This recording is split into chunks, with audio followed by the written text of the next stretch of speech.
Senhor presidente, vereadores aqui presentes, senhora vereadora, os membros, aqueles que nos assistem aqui no plenário, nos assistem pela TV Câmara.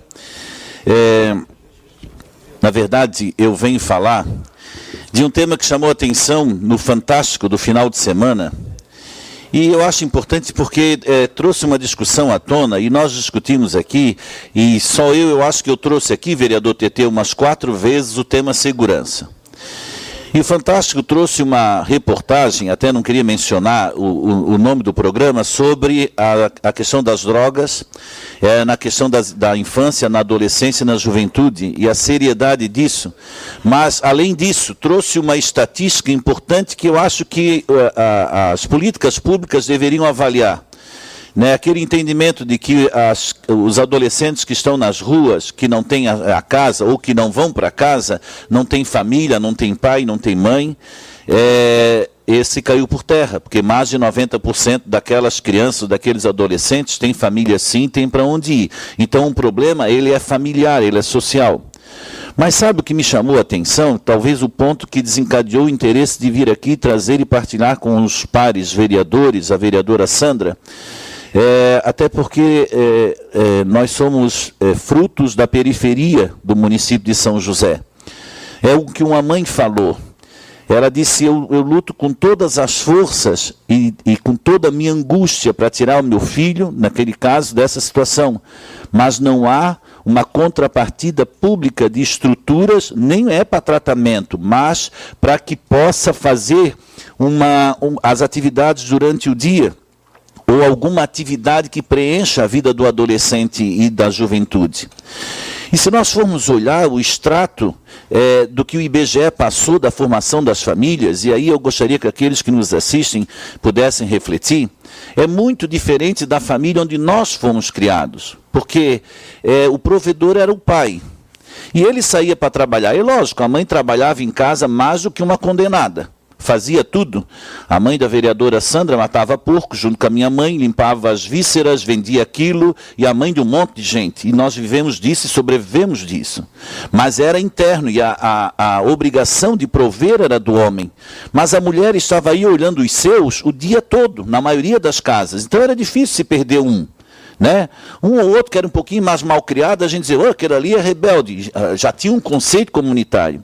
Hoje não, a maioria dos lares, não a maioria, mas grande parte dos lares, a mulher é a chefe.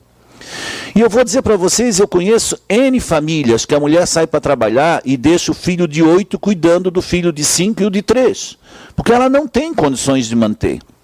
Mais do que isso, algumas pegam um filho de 11, de 12, mandam para a escola no período da manhã e ficam aflitas no período da tarde. Tomara que ele, em casa, chegue, coma o que tem lá e fique se cuidando. Não tem. Então aí entra a política pública. E isso eu chamo de política pública de segurança preventiva. Nós falamos de segurança, mas só tem um jeito de interromper esse ciclo que nós estamos passando hoje com relação à segurança, exatamente romper na origem. E tem projetos, e aí o vereador Geraldo mencionou que as leis, se elas não forem colocadas em prática, não valem de nada, e é verdade.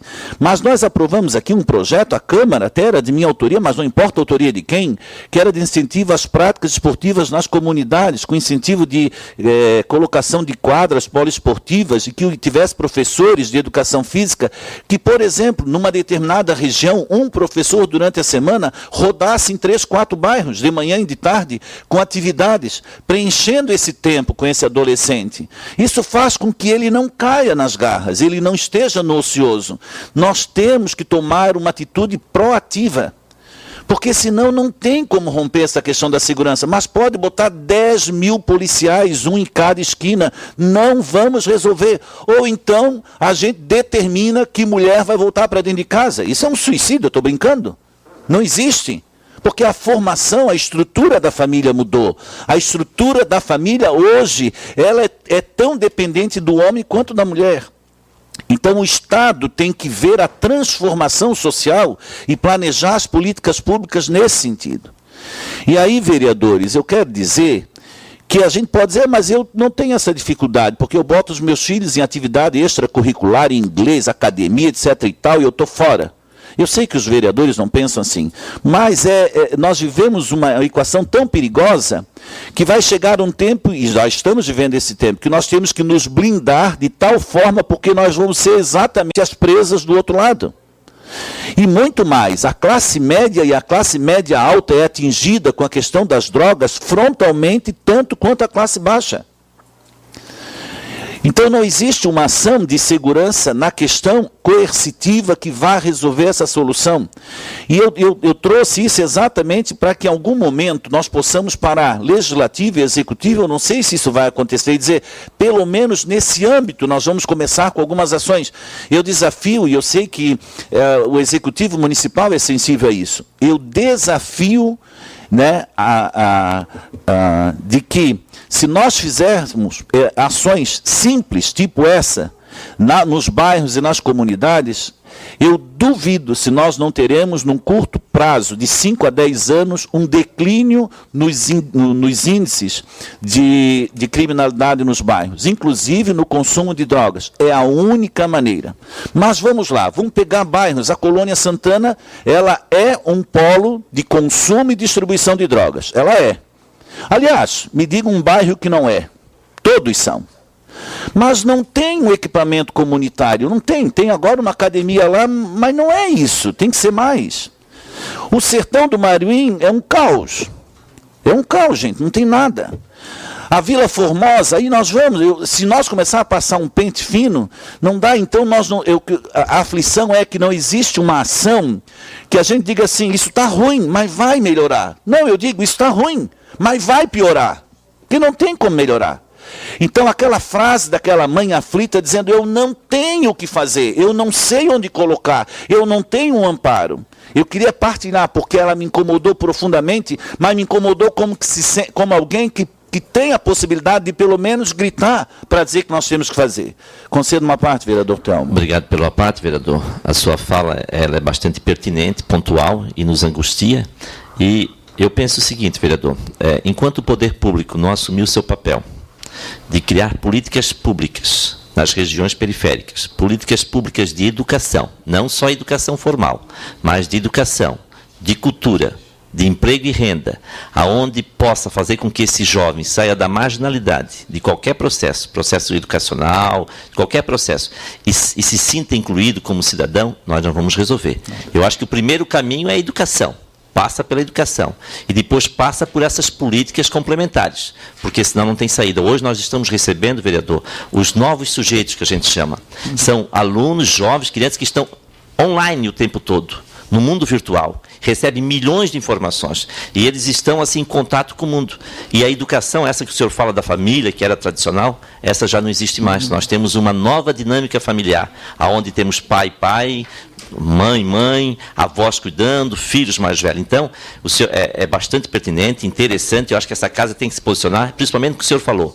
Não adianta criarmos leis para ficarem nas gavetas. Muito obrigado pela parte. Obrigado pela parte, vereador Telmo. Eu queria até dizer mais com relação a isso. Eu estou falando a questão preventiva. Agora, os senhores aqui, e eu sei que cada um que está aqui sentado tem um familiar dependente químico. Porque não vai dizer que é só na minha casa, na minha família. Cada família tem um familiar dependente químico. Vá procurar um local para tratamento, para ver se acha. É dificílimo também. Então, é o que eu digo, a política pública, de uma maneira geral, tem que dar um breque, tanto na prevenção, quanto depois no tratamento, e aí sim, depois na questão coercitiva. Senão nós não vamos chegar a lugar algum nesse sentido, correto? Então, aí felicitar o Dia das Crianças, que é sábado. Dia de Nossa Senhora Aparecida e Dia das Crianças, a padroeira do Brasil.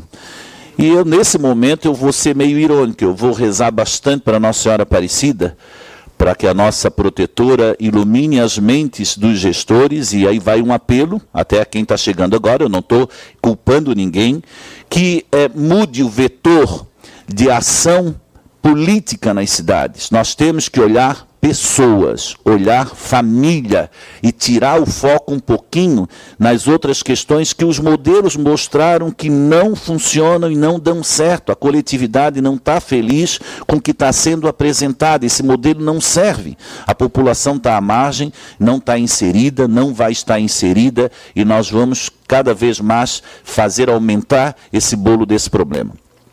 Eu concluo dizendo, ele é um problema nosso sim, porque se os nossos não estão diretamente ligados a essa problemática, estão diretamente expostos a essa pressão.